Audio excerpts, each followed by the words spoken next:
welcome to Explained, the show where we answer one crucial question that will determine the outcome of the 2019 polls. I'm Aarti Subramaniam, and helping me answer that question is Mirror Now's consulting editor, Vinay Tiwari. Thank you, Aarti. Today, a question which looks into the past, which will hopefully answer a likelihood of the future. Now, in the run-up to these polls, you've seen 21 political parties across the spectrum joining hands on a range of issues, from EVM tampering to the allegation that this Modi government is destroying institutions. They have come together on a range of issues. While some of that is actually translated electorally, where you've seen the BSP and the SP come together in the alliance, others like the Congress have been left out.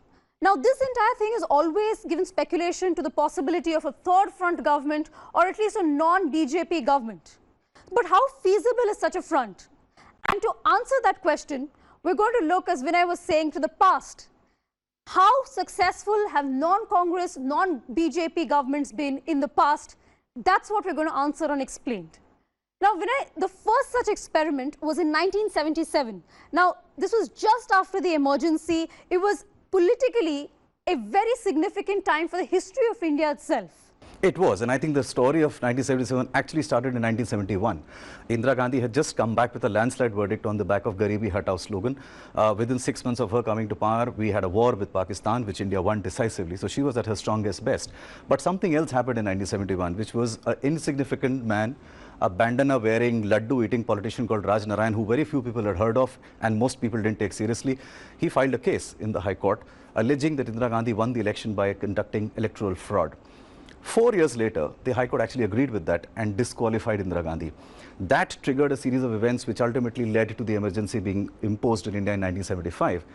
That period also coincided with the emergence of Jayaprakash Narayan, who was leading an anti-corruption movement.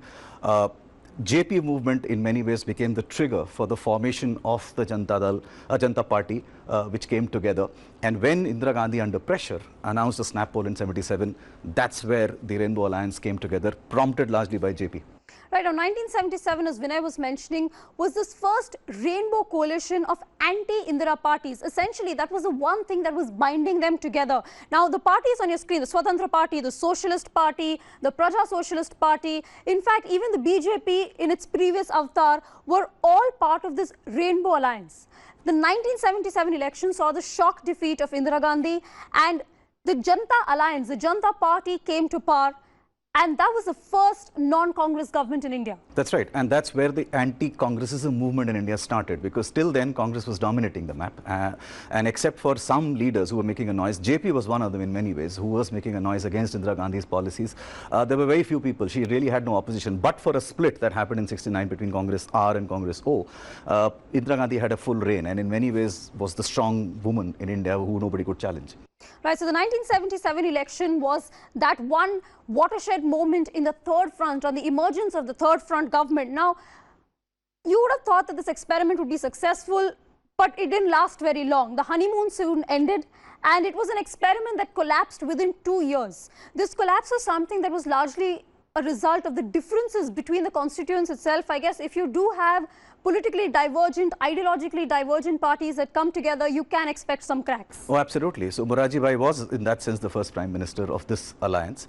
And the contradictions started coming out very quickly. Charan Singh was, in those days, Charan Singh was a very tall father of Ajit Singh, who most people know now. Very tall Kisan leader who had his own politics to play. There were other leaders who also had their own politics to play. Raj Narayan, for instance, had his own politics. And remember, Raj Narayan in the 77 election actually defeated Indira Gandhi and won the election. So he became important. He became the health minister of the country. So there were these people who were already tugging at it. And when you have a motley alliance like this, it's almost like an investor in a startup whose idea to invest is not so much to stay but to exit. I mean, they were looking for a chance to exit when you think you can make profits, and that's what happened. Right, so the collapse happened. Morarji Desai had to step down, and there was a replacement Prime Minister, but that didn't last long either. Charan Singh was the present Prime Minister, lasted less than 6 months, and that again was largely because Charan Singh was a North Indian politician, not known outside of that. Remember that Rainbow Coalition had parties from all over, but largely Charan Singh was somebody who was known as a politician only in the North, and also little inexperienced in terms of the way the Delhi Darbar functioned. And clearly, most people were plotting his exit even before he actually took shape in terms of a Prime Minister. Well, that experiment lasted a whole of 2 years, and there were general elections after that where Indira Gandhi came back to power. So a short-lived experiment.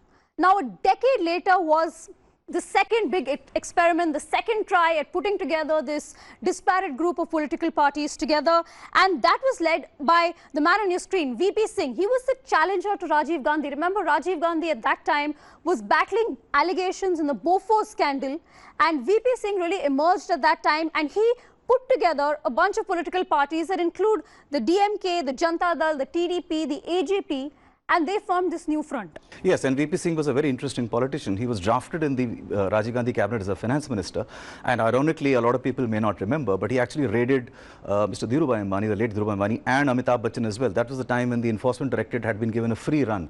Bhure Lal at that point of time was leading something called Raid Raj in many ways. A lot of industrialists were raided at that point of time, and that upset Rajiv Gandhi to a large extent. Rajiv Gandhi, to placate the industrialists, moved him to the defense ministry. VP Singh being VP Singh, he started investigating the Bofors deal and found some information there which he thought could be used, and that's how his exit from the Congress and his decision to actually become a challenger to Rajiv Gandhi started taking shape.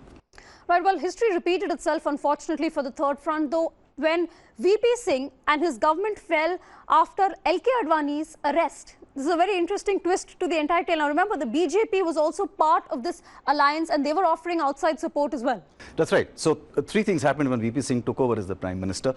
One, he dusted out the Mandal agitation report, and that created a massive unrest in the country. There was a lot of violence, a lot of students died, a lot of them immolated themselves. There were riots in many parts, including Delhi, for instance.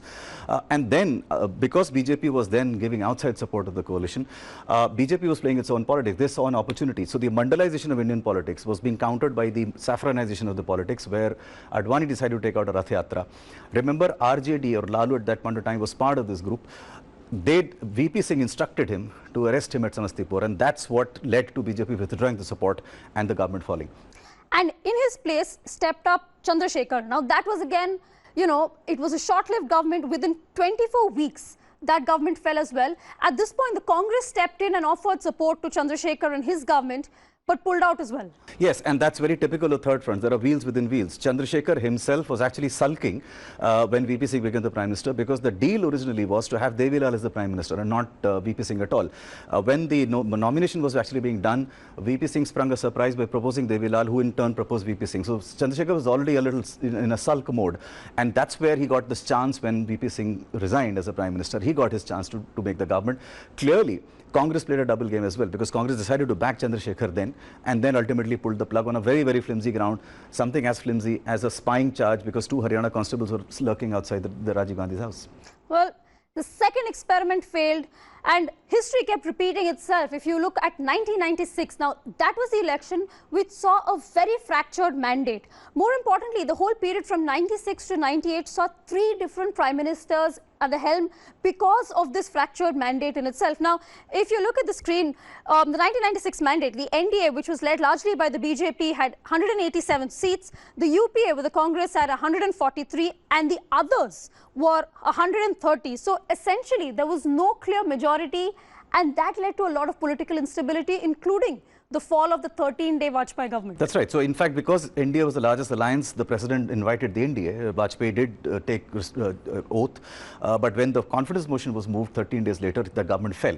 And at that point of time, because the government fell and no one was in a mood to have another election, this so-called National Front merged with HD Devgowda as the man. He was actually the chief minister at that point of time. He was brought out and then made the prime minister as a consensus by all the constant partners. Right. So HD Devgowda emerged as the consensus candidate. But again, as you know, history has taught us, that didn't last long, and he had to step aside, and IK Gujral comes in, supported by the Congress party again. So the interesting thing is that Devgowda had to resign because the Congress was upset with him about so-called communication issues, and when he moved away, Mr. IK Gujral was actually sitting in Indian National Center in Delhi and having a cup of coffee when he was asked to come and take over as the Prime Minister. I think he must have got a shock of his life to have suddenly become a PM.